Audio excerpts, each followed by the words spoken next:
This is the Independence Blue Cross Bull Session, a weekly recap of your 2023 Phillies. Broadcasting live from Chickies and Pete's. Tonight's show is brought to you by Team Toyota, BCWSA, Fogo de Show, Independence Blue Cross, and Capital Grill. Now, here are your hosts, Phillies PA announcer Dan Baker and Tommy Greene. Taller than Tommy. Nope, you can't do that. Good afternoon, everybody, and welcome to Chickies and Pete's and the Independence Blue Cross Bull Session on WBCB 1490 AM, 107.3 FM. We're talking Phillies baseball on the Bull Session, and my co-host, author, Tom, I saw you taking a picture with Mike Lorenzen, yes. the Phillies' most recent no-hit pitcher.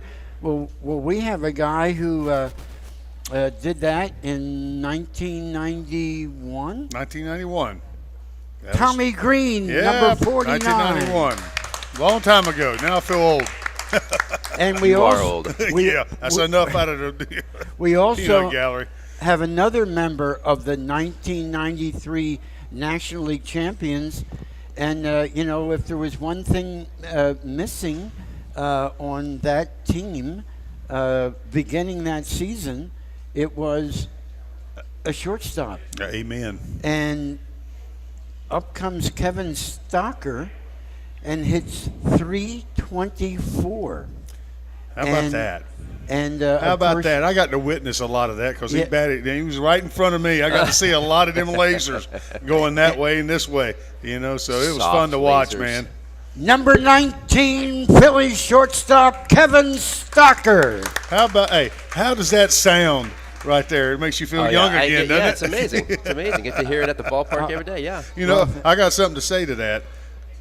Who followed you in right after you walked in the clubhouse? And they were showing you your locker. Who followed you? You talking about Larry? Yes, I am. Who followed you to the locker? Larry. Yeah, Larry Boa. There was a few, but it was literally like I got into my locker and unpacked. I turned around, and Larry's standing right there. And he's like, don't worry about hitting. And he's sticking his finger in my chest. Just catch the ball. You catch the ball. That's why you're here. And you did. You did. And then the bonus was you also hit. And did he ever? I think they That were was going to be perfect. just satisfied, the Phillies, if you were able to field that position, which you did magnificently. And, the Phillies, Tom, of yours and Kevin's that year. Yeah. And by the way, we're going to continue with our 93 NL Champs salute next Monday afternoon, August 28th. John Kruk. How about that? will We be get joining you us. and Crucky So, on the show. That's All going right. to be interesting next week with him. You might need to give him a ride. I know. Yeah. I might need to. Kevin, tell us about your first year with, of course, Kevin also brought through a trade to Tampa Bay Bobby Abreu to the Phillies. Yeah, Sure, that was one sure. of the things. That was So, You're welcome. yes. I was thinking, thank you, man. yeah, listen, the point of it is we don't get a talent like that unless you give trade up something. talent. Yeah. But- So this was after the 1997 season when Tampa came in. And no joke, I don't know if I told you, Brooke and I were making dinner in the offseason and the expansion draft was going on. And we're both like, the phone rings and Lee Thomas is like, hey, Brooke. And then he hangs up. And then we kind of see everything going across the ticker. That's kind of how we found out after the season, like, I think I just got traded. How about that? And who's this Bobby Abreu guy? So it was really a necessity trade where the Phillies needed an outfielder. Yeah. The Devil Rays, who are now the Rays, needed an infielder. They wanted a middle guy to go with Miguel Cairo. Do you remember Yeah, I Miguel? remember He was Miguel, a yeah. young, stud second baseman. And really, Bobby was not proven yet. Not he yet, was no. young as well. Yeah. And so he came up here and had the space and was just an amazing player. An amazing guy. Oh, God. Yeah, I got to spend a lot of time with him Sunday. Sunday evening at Middleton's, I got a chance to sit there and talk a good bit about things, over the years. And we had Bobby as our guest on the show last you did? week. Oh, that's awesome. So Mickey Morandini brought him over after the golf, Okay. at the cricket club. And Bobby was on the course until about 5:30. Yeah. And it's about a 20-minute ride, so they got there like 3 minutes late. Well, that's no problem. We were glad to have him, as we're glad to have you. But Kevin, I don't want to talk so much about the trade that sent you away. I want to talk about when you were here and what you did. Could you tell us about when you were brought up? Now, was it July? July It was in 1st? July, Yeah. July 7th, July which was 7th. the 20 Yeah. inning game. Yeah. First game was 20 innings. 9 ABs. Oh, yeah, I did. It was 9 plate appearances. Yeah. So it was a record with 9 plate appearances. I was 0 for 6. I had an error. I made a game-saving play in the 9th. I had a sack bunt. I remember all that, Yeah. believe it or not. That's certain things you remember. Oh, all this happened in my first day. It was and then we win, and it's like 1:30 in the morning. It's late at night, and everybody's high-fiving, and you guys were all having fun. And I'm just like, oh, that was great. And I go into my locker, and I take everything off. Well, not everything. I have my underwear on and my T-shirt, and there's a tap on my shoulder, just like, hey. I turn around, and it's Dennis Menke. Now, I had chances to get a base hit and win and just rolled over weakly. He says, get a bat, kind of aggressively, honestly. He goes, get a bat and get in the office, into Fragosi's office. I'm like, I'm pretty sure we just won, but I'm like, okay. So I grab my bat. That was a quick up and down right there. So I go into the office, and it's me and the hitting instructor, Dennis Menke, Jim Fragosi, and Larry Boa. Larry, anywhere I was, Larry was. I mean, it was like, okay, Larry was on my shoulder. We're all in our T-shirts, all in our underwear and our flip-flops, and they were in there with a bat adjusting my swing and my stance, and they were like, what's wrong with you? Because they had seen me in spring training. Yeah. And so that was kind of my first big lesson was you got to come up ready to go, and adjustments are made right away. Win or lose, you adjust. So the next day, came in and made some adjustments, got a couple of hits, and then took off from there. So that was my first day. That's literally, took off is a good word for it. Yeah. Because he did, right out of bed. And the good thing about it, like we're sitting here, basically, that's how we sit during the rest of the year because he was my locker mate, basically right beside me. Yeah, I was right there. Down there in that area. Yeah, you was right there by Dutch. I was by Dutch, and then me. And then it was me. And then you were right over, but we had a locker in between us, I think, but right? we were. That was for all we your were stuff. Yeah, all of your stuff. You No, had 2 lockers. They didn't allow me, but so close to down to that end. Yes, but that was the only picture they allowed that close. That's right. down That's that right. here. We liked it. Yeah. Isn't this great hearing these Phillies 1993 National League Championship teammates converse on WBCB radio? How was the alumni weekend when the Phillies honored the 30th anniversary of your NL pennant? Oh, man. I mean, to get a chance, I mean, we see each other right good bit through the year because, I mean, us being a part of that team, the fans are still drawn to those personalities on that team. But we do the Phillies fantasy camp together. There's a bunch off that team that do that. And then periodically through the summer, Kevin being here now doing what he does, we're around different aspects about it. We see each other a little bit more than, so to speak, the other guys. But that's what makes it so special about this weekend. We get to see Roger Mason and some of the other guys that you don't see. And that haven't been back in a while. We're really looking forward to seeing Inky. I was hoping Inky could make it. Yeah. I haven't seen him since I played with him, and I was hoping Terry Mulholland would come out from the weeds of Arizona. Good luck trying to find Terry. I know wherever he's at down there. Yeah, I don't know where he's at. Well, Inky's coaching in the Independent League. But to get the chance to see some of the guys, and that you haven't spent some time with throughout the year. We've been fortunate with some of the crew that we have being a part of the Darren Dalton Foundation that a lot of guys come back and try to support. So we're very active in that. So it's a good thing. We keep things going throughout the year, and they're getting more active with some of the things that's been going on with the organization. So. Who intrigued you the most of all of the teammates that came back, or somebody that surprised you didn't expect to see them there? Or? Oh, man. Let me think. Right off the bat. Well, I got one. Right off the bat, Thiggy. It was good seeing Thiggy. Oh, yeah, I haven't Thiggy. seen Thigpen. Thigpen. Bobby Thigpen. Sure. I haven't seen him in a while. Obviously, probably since the last time we really all got together. Yep. So it's been some years. So. I hadn't seen Ben Rivera. You haven't? No, I've seen You've seen Ben. Oh my gosh, Ben. he came up behind me and I turned around and I'm looking like right in his chest. I'm like, oh hey Ben. You forgot how big he was. He's such a monster, he's man. A big teddy bear too. It was really nice to see Ben. Sometimes you can forget. It was '93 and we have certain guys that you don't see in a while. It's easy to forget them. So when you see him though, it's like right back into the '93 team. Yeah, it's exactly. You don't skip a beat. It was great. How about your postseason experience that year. Oh. You went to another. No, That was your only postseason. Thank you for thinking that, but no. Yeah, we're all. I was thinking another. Tampa Bay and. The postseason experience was it was phenomenal, and I think it was great because I was a rookie, right? So I'm a rookie. I go in. These guys. I don't know if you had any postseason at that time. Not before that. I mean, not before our team in '93. Right. So it was new for me. I missed Atlanta by a year. Of course, yeah. Me and Murph were traded, and right. then they went. The thing about it that was great was what I loved about the postseason more than anything was that the stats and all your individual stuff didn't matter anymore. So if you went 0 for 4 or 4 for 4, you enjoyed watching the guys succeed. Lenny went off, Darren went off, even Paul Molitor on the other side. That was unbelievable. Yeah. So it was about 100% about just winning or losing. Didn't matter how. I loved that. The downside to being a rookie is I thought it was going to be easy to go every year. I'm like, this is a piece of cake. I get there every year. Oh, yeah, and then we went on strike next year, and then I didn't come close again. So then you go, man, if I could go back again, would I enjoy it even more? And I really think I would. I think I'd be like, wow, this is really special. I think, I thoroughly agree with that. You sort of, that second time, you learn from the first and what to expect and I really want to do this next time. Right. Look at it this way, approach it this way this time. I think that's a big thing, is getting another shot in. It's just like me pitching the first game. I think the only game I lost at the Vet that year was the first game against Atlanta in NLCS. Is that it? That was the only game I lost that year in the Vet. How about that? And then I got another chance. Yep. Game 6. Yep. They do it, and you get this. All I care, just give me another chance. Yep. And because I was all amped up and ready to go, and you know how to sort of handle the situation a little bit. Some people handle it differently.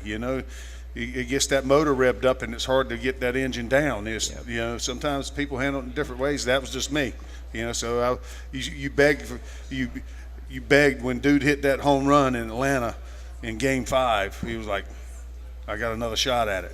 So I don't know if you guys remember, but something that was one of the most enjoyable experiences for me as a public address announcer, Bill Giles and Dave Montgomery asked me to go down on the field after you beat Atlanta and won the pennant and give a curtain call to you guys. You were back in the clubhouse celebrating, but then they wanted you to come out and take a curtain call in front of the sellout crowd. It was going crazy. So as you would come out, number 19, shortstop Kevin Stocker. Number 49, Tommy Greene. Number 4, Lenny Dykstra. Number 10, Darren Dalton. That's when you couldn't hear no more because everybody went nuts. And then DJ pumped everybody up, and then it was over. Right. You couldn't hear nothing. Oh, it was just wonderful, and all the flash bulbs going off, and now my wife Kathy, who's here today, and attends many of the shows. We were in Toronto when Joe Carter hits the walk-off, and we just I still see it. Saw the ball going up in the lights, saw everybody standing. We knew that was it. We just turned around. We didn't take the family bus. I think, Kevin, when we spoke yesterday on the phone, you were on one of the buses going to Williamsport. That's right. Well, they had a bus, for us to go back to the hotel. Kathy and I just walked out the 8 blocks or 10 blocks, whatever it was. Oh boy. But I thought, and we were leading into the 9th inning. Yeah. That if we won that game, I think Schill was going to pitch the next game. I don't know if he was it, but everybody was available. Well, yep. I mean, I would think it would have been Schilling's 3rd day, so he would probably have been like a side day, but he probably pulled the 7th game is always like that, right? It's always a mix. Do you remember I was up in the 9th. You were bottom of the 8th. I was the bottom of the 8th. Well, we had burned through quite a few. Yeah, right? it was what it was is when L.A. had come in for Roger. Right. L.A. got in trouble. Yep. They called down, said get Greene up. Right. That was a shock, but I'd pitched in the pen before, but so they got me up, and once I got going, they called back down, and I don't know what happened, But they called back down and said, get Mitch up with him. If L.A. doesn't get this guy here, one now, it says if he doesn't get him, Greene's in. If he gets him, sit Greene down, Mitch has got the ninth because it was the third out. That was how close I was to getting into it. Yeah. So, I mean, that gets you talking about getting your engine running. You know, that's what you dream about is, I mean, once you get into pro ball, is getting that opportunity to pitch in the postseason. I mean, that's life or death. It's that situation. You either get it done or you don't. You know, that's right. Tommy or Kevin, I want to ask if you recall, was it the bottom of the eighth? Was there shortstop Tony Fernandez, and he hits a little ground ball, and he acted like it was fouled off his leg or something, but I think it was a fair ball. We would have retired him. I seem to remember something like that. Anyway, I might have been up. That would have been like the second out, and then we got another out. But they would have been the bottom of the ninth. But if we retire him, it's a different ball game. It's amazing the little things like that happen. You know, it's unbelievable. But that's baseball, right? I mean, that's the beauty of it. It's the same as you get the bases loaded and you double play, home defer. I mean, you can go back and pick apart everything on that. The thing was, as I remember that game for them, they were cruising along, and then all of a sudden we had a big inning or two and shocked them, kind of like we did all year. It was just shocking all attack. Yeah, we didn't give up. We were never having a ball game. We knew that. You know, with our type of guys. But we have to take our first commercial break. All right, Dan. And then we'll be back on the Independence Blue Cross Bull Session with Tommy Greene, Kevin Stocker, Roger Hengler, and me, Dan Baker. We'll be right back. Good. Hi, it's Pete from Chicky and Pete's. It's all new and it's all for you. The heated deck at Chicky and Pete's on the Boulevard is now open. It's enclosed, heated, and perfect for the ultimate in-game experience or live music when the best local bands take the stage. Like LeComp, Fat Mez, or Jameson. Check our website for the band schedule. The heated deck at Chicky and Pete's on the Boulevard is now open every Thursday through Sunday. Chickies and Pete's. If you're looking for a stylish and sophisticated fine dining experience, visit your Eddie V's Prime Seafood restaurant near King of Prussia. Eddie V's Seafood features an abundant selection of fine wines and curated cocktails to complement exquisite steaks and seafood made from the highest quality ingredients. In the V Lounge, sip on imaginative handcrafted cocktails with attitude while enjoying signature appetizers. Conveniently located between I-276 and I-76 near the King of Prussia Mall. Call them today, 610-337-7823 to schedule your night out for Eddie V's Prime Seafood. Millions of Americans are losing their medical assistance or Medicaid coverage. If this affects you, Independence Blue Cross can help. You may be eligible to enroll in a health plan for as little as $0 a month. With Independence Blue Cross, you get the largest provider network in the area, including most Keystone First doctors and hospitals. We also offer free 24/7 telemedicine, coverage for hospital stays and prescriptions. See if you qualify for $0 health insurance and enroll today. Call Independence Blue Cross at 1-844-464-2583 or visit ibx.com/stay covered. I SEPTA Philly. I SEPTA Philly. I SEPTA Philly. I ride the Broad Street line. Do you know how expensive parking is? I do not have time to deal with traffic. Because it's better for the environment. I ride SEPTA all the time. Monday through Friday, and whenever game day is. I'm out the door and at my stop by 7:30.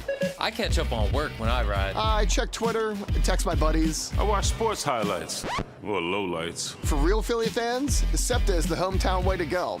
Ride with us at iseptaphilly.com. There really is nothing like a home team advantage. That's why Team Toyota makes a great choice for your next vehicle purchase or service. With our MVP pricing guarantee, teammate rewards program, and streamlined customer experience, our award-winning operation ensures that you can trust our process. A home team advantage is nothing without the community. Our employees are part of our family, part of your town, and we're all part of the team. We're always here for you at one of our 3 locations in Princeton, Langhorne, and Glen Mills, or at teamtoyota.net. We now return to the Independence Blue Cross Bull Session. Once again, here are your hosts, Phillies PA announcer Dan Baker and Tommy Greene.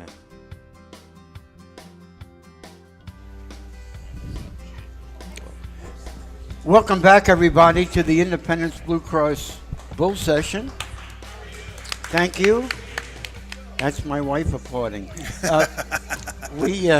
We're here at Chickies and Pete's flagship at 15th and Packer. This place goes nuts, and for games. And I used to do some promotions for them where I would recreate the ballpark atmosphere, Tom and Kevin, and it would make it seem like we're actually. I would do the PA announcements. This was like the Phillies are on the road because. Of course, for home games, I'm there. You got to be there. So it's really exciting, and they do such a great job here. Lou, the manager, my gosh, Lou is a staple here and is a generous host, and we appreciate his efforts on our behalf.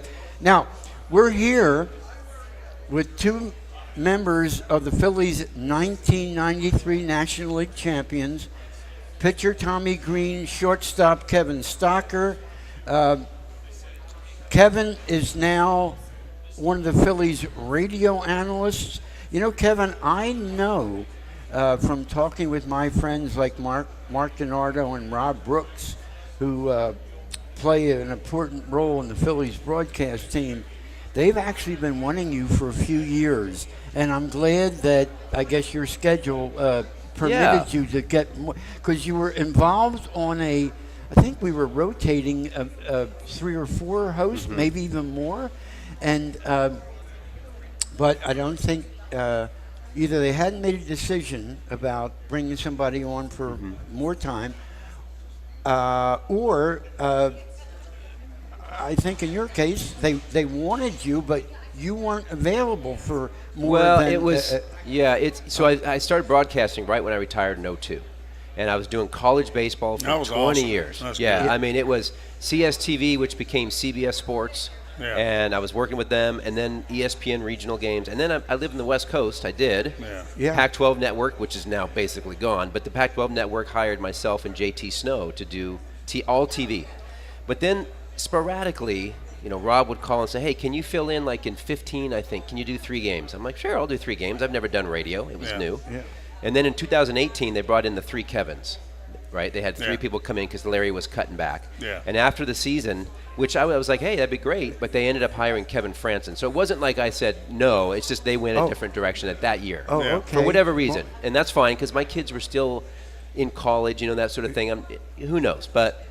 And then all the mess happened with all the pandemic stuff. And then last year, of course, Kevin took a different job. And so it came back up again. And they called. I said, yeah, because college baseball was great. I was digging it. But it's really changed a lot where it's really moved into SEC, ACC. Yeah. I was getting less games. It was getting tougher I wanted more, or I just wanted to be done. Yeah. And, so last year we came in. There was 4 of us that did like 30, 35 games. And then, they offered me the job. So it was great timing. My kids are all out of college. Yeah. Oh. They're doing their own thing. It's all about timing. And, my wife was like, can we go back to the East Coast?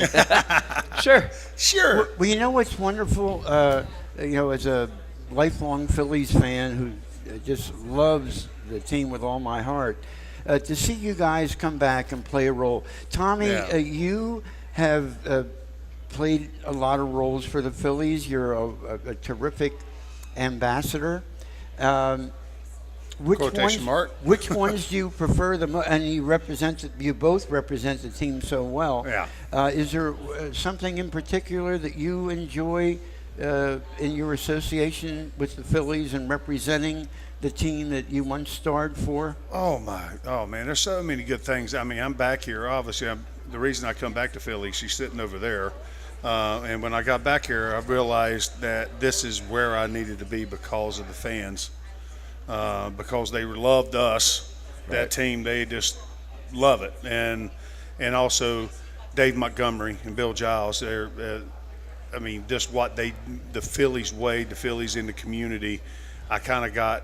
Once I got back here, that's what I enjoyed a little bit when they'd ask me to do things and be out in the community and be a part of it. That you're in that fan base, you're with them, and how much they endeared to the Phillies and to our team, and they love to reminisce. They want our team. They want their current teams to be sort of in that mold a little bit. It's because that was a good mold we had. I think that goes by the way we played the game.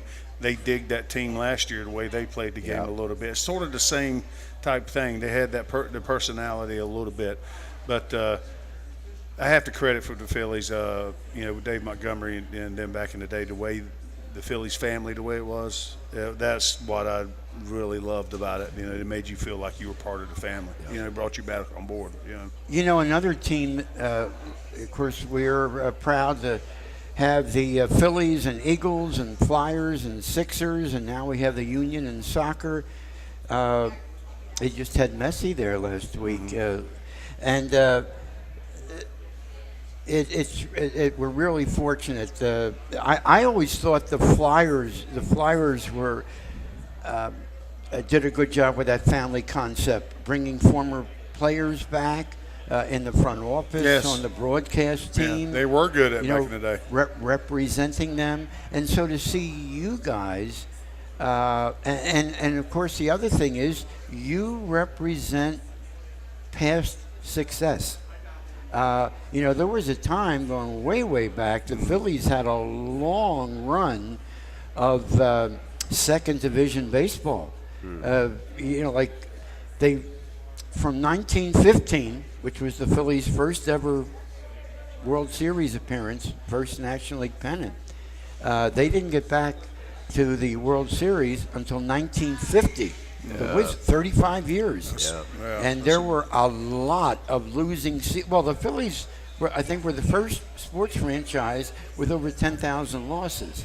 But I would say since the Carpenter family bought the team in 1943 and the succession of owners that we've had since then, there has been a much better record on the field and a commitment by ownership, management, and you guys reflect the success. We honored the 93 team alumni weekend. It was your 30th anniversary. It was the 40th anniversary of the 83 team. And now we have a chance to go back to the postseason, so that is our next subject. Yeah. Okay. And Tommy Greene and Kevin Stocker. The Phillies,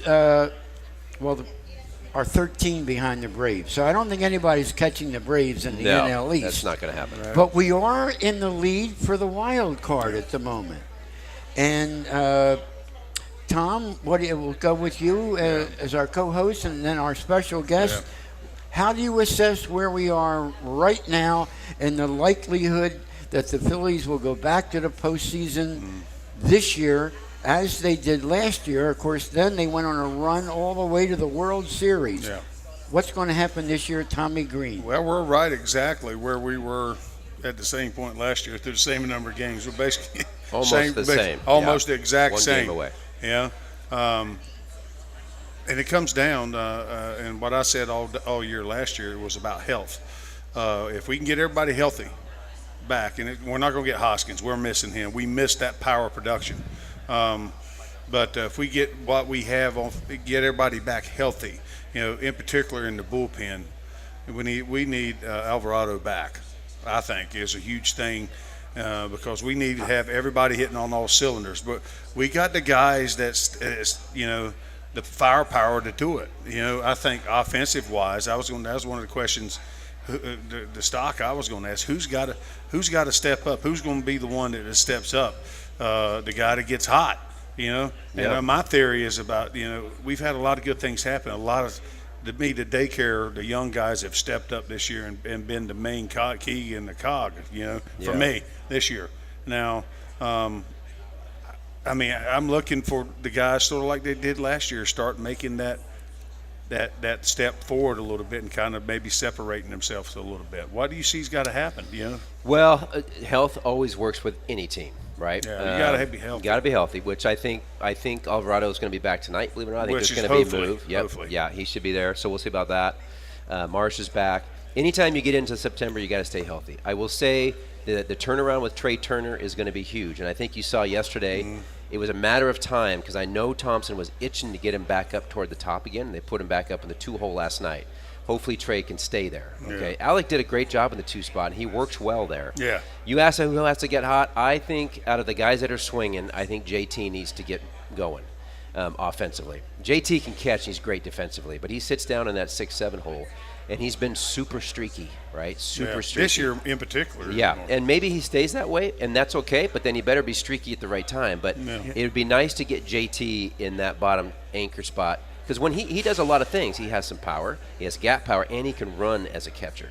I think that's one guy that would be really nice to get. That's hot. An understatement, is run as a catcher. He can fly. Him and Stubbs. Yeah. I mean, the lineup right now with Marsh back as well, I think plays fine. We saw that against Washington with all the runs going on. So, and we can talk more about it if you want to, but health will be a huge factor in the starting pitching. See, you're so alert as a radio analyst yourself. You see our producer Chris Ermer letting us know that we have our second commercial break. So we've reached the halfway point in today's Independence Blue Cross Bull Session on WBCB 1490 AM and 107.3 FM. We'll be back with the second half of today's show with Kevin Stocker and Tommy Greene in just a moment. Hi, it's Pete from Chicky and Pete's. It's all new and it's all for you. The heated deck at Chicky and Pete's on the Boulevard is now open. It's enclosed, heated, and perfect for the ultimate in-game experience or live music when the best local bands take the stage. Like LeComp, Fat Mez, or Jameson. Check our website for the band schedule. The heated deck at Chicky and Pete's on the Boulevard is now open every Thursday through Sunday. Chickies and Pete's. If you're looking for a stylish and sophisticated fine dining experience, visit your Eddie V's Prime Seafood restaurant near King of Prussia. Eddie V's Seafood features an abundant selection of fine wines and curated cocktails to complement exquisite steaks and seafood made from the highest quality ingredients. In the V Lounge, sip on imaginative handcrafted cocktails with attitude while enjoying signature appetizers. Conveniently located between I-276 and I-76 near the King of Prussia Mall. Call them today, 610-337-7823 to schedule your night out for Eddie V's Prime Seafood. Millions of Americans are losing their medical assistance or Medicaid coverage. If this affects you, Independence Blue Cross can help. You may be eligible to enroll in a health plan for as little as $0 a month. With Independence Blue Cross, you get the largest provider network in the area, including most Keystone First doctors and hospitals. We also offer free 24/7 telemedicine, coverage for hospital stays and prescriptions. See if you qualify for $0 health insurance and enroll today. Call Independence Blue Cross at 1-844-464-2583 or visit ibx.com/stay covered. SEPTA Philly. SEPTA Philly.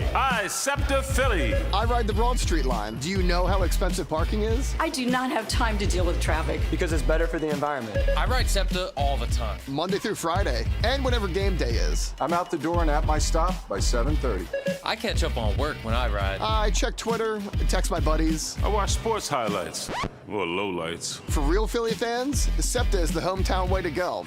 Ride with us at iseptaphilly.com. There really is nothing like a home team advantage. That's why Team Toyota makes a great choice for your next vehicle purchase or service. With our MVP pricing guarantee, teammate rewards program, and streamlined customer experience, our award-winning operation ensures that you can trust our process. A home team advantage is nothing without the community. Our employees are part of our family, part of your town, and we're all part of the team. We're always here for you at one of our 3 locations in Princeton, Langhorne, and Glen Mills, or at teamtoyota.net. We now return to the Independence Blue Cross Bull Session. Once again, here are your hosts, Phillies PA announcer Dan Baker and Tommy Greene. Welcome back to the Independence Blue Cross Bull Session at Chickies and Pete's, 1526 Packer. And now, Lou the manager is going to sing "Take Me Out to the Ball Game." Lou, you ready? You ready to sing, Lou? No, he can't hear us. All right. Tommy, who's our, every week, you know, we pick a Phillies player of the week. We call him our Independence Blue Cross Live Fearless Phillies Player of the Week. Who is it this week, Tommy Greene? Well, I tell you what, and it's well-deserved this week, Don't mess this too. up, Tommy. No, I'm not going to mess this one up. He pretty much did it, and it showed last night a little bit. I went with Jay Cave because he had a pretty good week this week. You know, before last night's game, he was hitting 500. But this week, I'm going to give you his stats real quick so you know. He played in 5 of the games, all 5, and now that I've made myself lose my notes right here on my map, and let me get it on my phone. He had 16 ABs. He got 7 hits. He hit 2 doubles, 3 home runs with 6 RBIs, and he hit .438 for the week. And look, you went 1 for 4 last night. He hit the home run late, which was good. That's the scrappiness with this team a little bit, especially the last couple games when they scored a ton of runs in that game before. You like to see that fight in the dog. I know that is never give up, because it'd been easy just to lay down a little bit there and last, but then the bottom of the lineup does what they do, a little bit. So all of that damage he did was done out of the 8 spot, right? Yeah. And that's basically where he's been hitting. So, Jake he's done everything he can at AAA. There's no reason for Jake at this point to be there. So that's how because he's an older player as well. So he's done everything. So the question is, you keep him up on the big league team, and he's starting to get hot and swinging. If he's not, then he needs to go somewhere and play. That's how I feel. He can go back to AAA, and you know what he's going to do? He's going to tear it up again. Yeah. For what? The guy hits, He can hit. He just needs. He's hits always for him. It's been about health. He broke his back or something years back, and he just needs to play. And it's always been a little bit more difficult for him to get in the lineup. And he's versatile. He's versatile. Well, you won't say versatile. That's right. Yeah, it's a big word for me. Yeah. He plays everywhere. He's got good speed, and he can swing it. He does. He's pretty good defensively. Yeah, that's too. what I'm saying. Yeah. He plays the outfield. He can play first. He can do different things. He can help a club. That's what I saw, his being athletic. And we've had some guys go down. When Marcia goes down, he got the chance to play a little bit more. Right. And he's done well, I think. How well do you think Bryce Harper has done at first base, Kevin? Good. I think Bryce has handled it as well as you could. The thing about Bryce is incredibly athletic, right? It's not that he's just a hitter. You have to think about, I'm a defensive guy, so I look how he moves. He was a catcher, didn't he? He was a catcher. Even before that, I think he played some third. Yeah. And so he's super athletic and super quick. So it helps him for sure. Here's what he's learning is just the little things that come with any position. Same with a pitcher or an infielder. At first, for example, he's got Bryson Stott to his right, who has a tremendous amount of range. Bryce doesn't know how far he goes yet. So he's had one game where Bryce went to his right, he caught the ball and turned around, and Bryson was sitting there waiting for the ball, right? Because he didn't know, and so then it makes a tough play. And then a week later, Harp didn't go, and the ball went through for a base hit. So he's learning, how aggressive can I be, when to go, when not to go. The only way to learn that is through games. And so he's having to learn relays, range, things like that at the big league level, and the speed and of the game. And also where you're playing at too, like where is Bryce is playing up the middle more? Is he shaking hold of it? Sure. You got to know that. Okay, can I be more aggressive on this ball to the right of me? If he's playing up the middle, that's where you got to know. He's doing a really good job, and he's starting to swing the bat, which is really good. Last night's game, I was going to ask you about that. And hitting for more power. Oh, definitely. But last night's game, and to put a cap on the fielding part, was the first time I got to see him stretch. Now, it seems like a silly thing. Like, what's the big deal? Well, if you're pitching and a ball comes to the shortstop and I throw it, all you need is a half a step, quarter of a step. If you have a first baseman that can really stretch at the right time, then it gives you a lot of help. Nothing against Crucker, but Crucker wasn't a guy that stretched a lot. He's not a real tall guy. Really? Right? Yeah, really? It was like throwing to a postage stamp, You got to get right in there. But then you had like Rico Bronya later in the later years who could almost do the splits. So you gain a half a step. And Harp did that last night. It was fun to see. Yeah, I mean, it's all you're talking about the little things. How to go after a ball at a first baseman. I look at being a pitcher. We get to spend most of our start pitcher our lives watching the best in the business play the game. The other pitchers, first you playing short. The best in the business, at field and the defensive. The what separates those guys, what makes them better. Right. The difference in the game sometimes is that far. Yeah, is that you getting out there, and some guys don't like to get out there. They don't feel comfortable getting out there, and you're exactly right on that concern. But my question, get you to analyze a little bit what you've seen in Harper. Going through what he's gone through this year with with his arm, and obviously he's building strength over the course of now, he's still working. He's having to work hard to get where he's at. What have you seen in him as just a hitter? Well, since he's because I've seen some things. I just want to see what you've noticed. 100% when he came back early. Okay, probably earlier than anybody thought he would. Probably too early. So what happened to Bryce? He didn't have a spring training. Didn't want to do any rehab. Didn't want to go down and do that. Okay, fine. Kruk didn't do that when he played either. So without a doubt, coming out of the gate, he was jumping out full. He was jumping out hard. okay, coming out hard. So trying to go get it. He was trying to go get it. His time, and that's timing. So he's trying to go get it, and he's not quite as strong yet on the front elbow. That's fine. But he was striking out against lefties left and right. And so then if you start slow, it takes a really strong mental guy to be able to not get yourself into a mental slump. And Bright, he was good. He just kept working. He kept working. They kept confirming, you're going to get out of this. You're going to get out of this. And he slowly started to get his timing better. Now, how did he do it? He's at his best when he knows strides.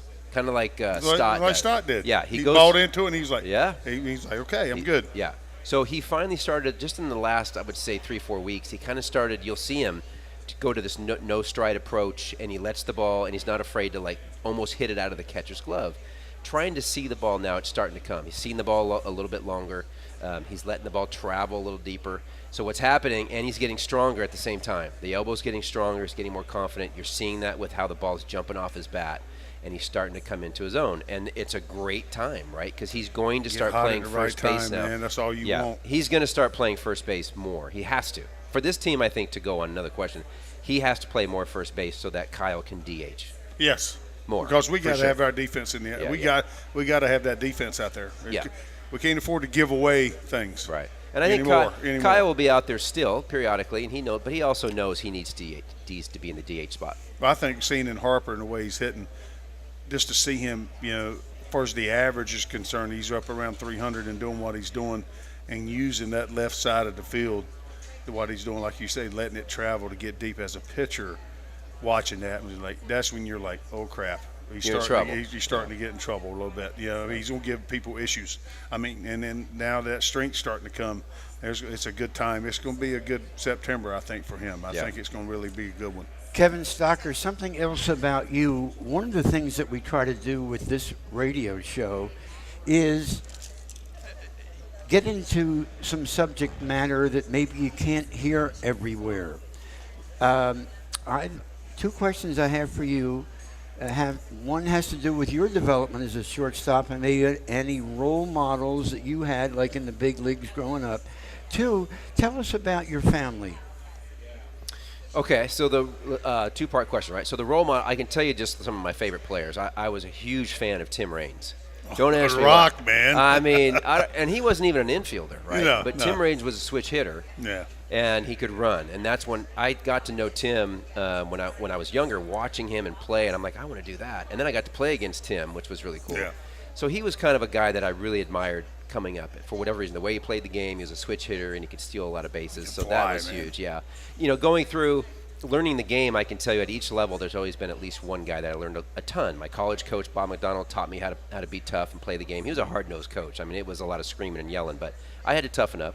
I had Bill Dancy as a manager. I think you know Bill. No, I know Dancy. Bill's no, walk in the park either. No, not back in that era. Nobody was really. Yeah.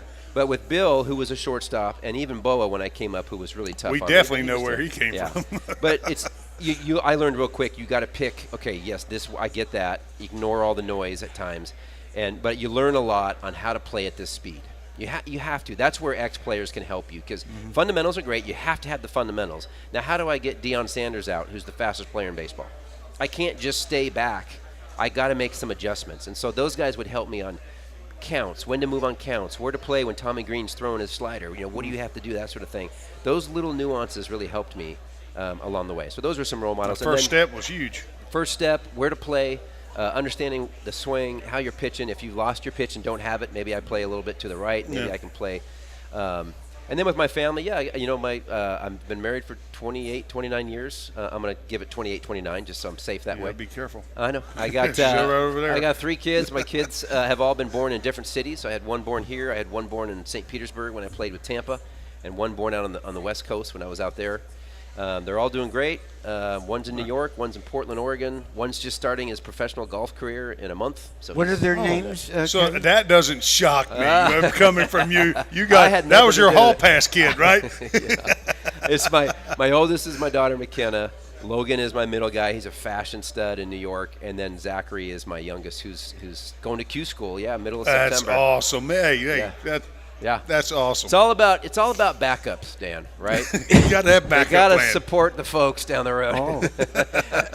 Tommy, we've talked briefly about your family before, but let's talk a little bit about them. And If there's any fans that were just joining us for the first time, how about your family? Well, I tell you what, everybody's heard about my famous wife, Wendy Darling. Everybody knows her, so it's easy to talk about my lady, my best friend.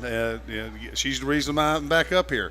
I got 4 wonderful kids. My son is just turned 32. He got married last year. My 3 stepchildren are Wendy's, 2 boys and a girl, 27, 25, and 20. You couldn't ask for better kids and better people. They've really been raised right. I have to credit Wendy with her job that she's done with them. What are the kids and stepchildren's names? My son is named Seth Greene. Everybody thought he was part of the Seth Thomas Clock Factory back in the day. You remember that? And I said, I wish that was the case, but that wasn't. Wendy's oldest, our oldest, my stepchildren is Brian Connell, and then there's Tommy Connell, and then Madison, or Maddie we call her. That fits her pretty good. Wendy's child, what they call it, what do we call it? Payback child. We have to take one more commercial break and thank our sponsors. And then we'll be back with the concluding segment of today's Independence Blue Cross Bull Session, featuring Kevin Stocker, Tommy Greene, and me, Dan Baker. We'll be right back. Hi, it's Pete from Chicky and Pete's. It's all new and it's all for you. The heated deck at Chicky and Pete's on the Boulevard is now open. It's enclosed, heated, and perfect for the ultimate in-game experience or live music when the best local bands take the stage. Like LeComte, Fat Mez, or Jameson. Check our website for the band schedule. The heated deck at Chicky and Pete's on the Boulevard is now open every Thursday through Sunday. Chickies and Pete's.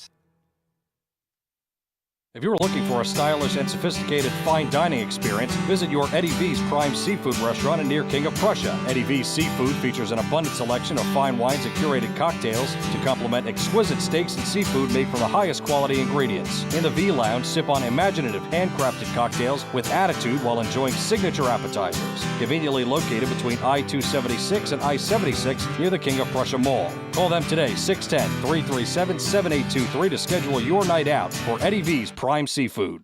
Millions of Americans are losing their medical assistance or Medicaid coverage. If this affects you, Independence Blue Cross can help. You may be eligible to enroll in a health plan for as little as $0 a month. With Independence Blue Cross, you get the largest provider network in the area, including most Keystone First doctors and hospitals. We also offer free 24/7 telemedicine, coverage for hospital stays and prescriptions. See if you qualify for $0 health insurance and enroll today. Call Independence Blue Cross at 1-844-464-2583 or visit ibx.com/stay covered. I-SEPTA Philly. I-SEPTA Philly. I-SEPTA Philly. I ride the Broad Street line. Do you know how expensive parking is? I do not have time to deal with traffic. Because it's better for the environment. I ride SEPTA all the time. Monday through Friday, and whenever game day is. I'm out the door and at my stop by 7:30. I catch up on work when I ride. I check Twitter, text my buddies. I watch sports highlights, or lowlights. For real Philly fans, SEPTA is the hometown way to go. Ride with us at iseptaphilly.com. There really is nothing like a home team advantage. That's why Team Toyota makes a great choice for your next vehicle purchase or service. With our MVP pricing guarantee, teammate rewards program, and streamlined customer experience, our award-winning operation ensures that you can trust our process. A home team advantage is nothing without the community. Our employees are part of our family, part of your town, and we're all part of the team. We're always here for you at one of our 3 locations in Princeton, Langhorne, and Glen Mills, or at teamtoyota.net. We now return to the Independence Blue Cross Bull Session. Once again, here are your hosts, Phillies PA announcer Dan Baker and Tommy Greene. Dan Baker, Tommy Greene, Kevin Stocker at Chickies and Pete's, 15th and Packer, right around the corner from the ballpark. Hey, don't forget, tonight at 6:40, the Phillies and San Francisco Giants. Now, Tommy and Kevin, these are the top 2 in the wild card right now. I believe the Phillies have a 2-game lead on the Giants at this point. Yep. 2 games. Should be 2 games. Yeah. Miami is at San Diego tonight, and I think the Phils have 3 or 3.5 game lead on the Marlins. You know what's funny? anymore, I used to always refer to the papers. They're usually a day behind. Yeah. You have to go to your iPhone but in any way, it's I think the wild card teams right now maybe are the Phillies, the Giants, and maybe the Cubs. There's a mess there. Cubs and Reds. Cubs, Reds are battling it out. Or maybe, let me see. The Cubs are a little bit. I think they're a game in front of the Reds. Yeah, should be the Cubs. I mean, the Cubs Diamondbacks right there in the wild still card in there. right there now. Yeah. They're on the line. Yeah. They're in right now. Well, I mean, we're in a good. We have a 9-game homestand coming up. Yeah. And we need to be good at home like we've been. Yeah. So. Well, the last homestand though, as it turned out, we were 6-4. Yeah. Just a little bit. It's a shame. That's a winning record, man. Well, that's the way I I'll look at take it, but I'd like to see a 7-3 or an 8-2. Well, if you're going to ask for that, what's wrong with a 10-0? You going to ask for that? Yeah. This team, the way that they play, it really needs to be about winning series, right? Exactly. And if you lose, what happens is you start getting into these. We start scoreboard watching, right? We do it as fans, broadcasters, players. Yeah. Players have to be careful with that because then you start saying, "I gotta," and then it's over. So. Just try to win the series. That's why last night's game was such a tough loss because they lost the series to the Nationals. Yeah, and that's can't happen. No, even though it needs to be better. We outscored the Nationals. Oh, it's unbelievable. We lost one game. 2 of the losses were by 1 run, Friday and Sunday, and then we win 12-3 Saturday with an explosion like in the 8th inning. You do know that this year the Phillies have lost to the Nationals 5 times. All 5 losses have been by 1 run. All of their wins have been by more than like 5 or 6. But in the losses, they've all been 1 run this year. And they necessarily they faced a guy yesterday that they've really did well against. Can't believe it. Yeah. And then yesterday he was Cy Young, which it's the old adage: anybody with a bat in your hand can hurt you. Right. It's as a pitcher's concerned, it's the way we used to look at it. So you can't overlook anybody. And you got to go out there and execute and do your things. We got to make the routine play. Don't give them extra outs, And as a pitcher, you try not to make them. You're going to make mistakes, but it's all about where you make the mistakes at. So. Well, that first inning, the hit. Meneses has the ball that just eludes Trey's glove. Going over the infield. It wasn't tall is he? Hit hard at Trey? all. Yeah. Trey's like 6'2". Really? Yeah, he's taller than I think. Yeah. So he's 6'1", I couldn't ask for 6'2". him, I used to tell Lemke all the time back in the day. I said, "Why don't you grow some?" He used to get a little dude. He is, but he used to kill us sometimes. I was like, unbelievable. After that first inning, Zach Wheeler was terrific. He had 6 shutout innings, and I think he got 2 hits. So our view, that ballpark, from the radio booth, which were just crammed in, it was really tough, was literally almost, we're not very high, so I got a really good view of the pitches, first time in a long time. They got those 5 hits, and I'll be honest with you, I went back and looked at the pitches, and I'm watching them throw. They weren't bad pitches. Yeah. They really weren't. I think it was Dominic Smith who had the 5th hit, had a really nice, it was a nice little fastball right down where Stubbs was calling it, and he just stayed on it. And that did the best thing you could do with it, probably. Right. And I don't know, like when you were pitching, for example, and you're like, that was a pretty good pitch. Did you ever get to the point where you're like, a nice hit? You have to tip your cap. Sometimes you tip your cap. It's like, no, I don't put Dominic Smith in the same class, as Tony Gwynn, but it got where facing Tony was one of those type of things. You get 2 strikes on him, and when Dutch comes in dugout, I don't know how he's hitting those things. Right. Because he knew how to. If the ball's away, he knew if it was in, he knew what he had to do. And then what was your approach? Dutch looked at me literally one day and says, "What you want to do?" I said, "What haven't we done?" I said, "Let's just go right down the middle with him." Next 7, 8, 9, 10 times I face him, ground ball second, ground ball short, ground ball second, ground ball short. It was like weird. It was sort of weird. You stop trying to reinvent the wheel and not trying to miss bats all the time. You try to just make a quality pitch. A lot of times they get themselves out. That's it. Yeah. Kevin, who do you think will be the wild card representatives this year in the National League? Well, I think the Phillies are going to definitely get in. I don't see how they slow down. I really don't in the month. I think the Giants will probably sneak in there. I think the Cubs might. I'm not sure that the Cubs, they're riding a high right now. And I don't know the strength of schedule. I'm trying to remember. I think the Giants have a tough I tough think go they of got it. a tough go of it. Yep. The Phillies don't have an easy one, but I think they're built with everybody fine. And then I think the Diamondbacks are going to be in trouble. I don't know that Diamondbacks can come back. And literally 3 weeks ago, if you asked me, I probably would have said Padres, even though they were like 6 games back. It's just you look at them and you're like, they can't be out of it with those guys. But they must just hate each other in the clubhouse. There's something's happening. Something's going on out there where they're just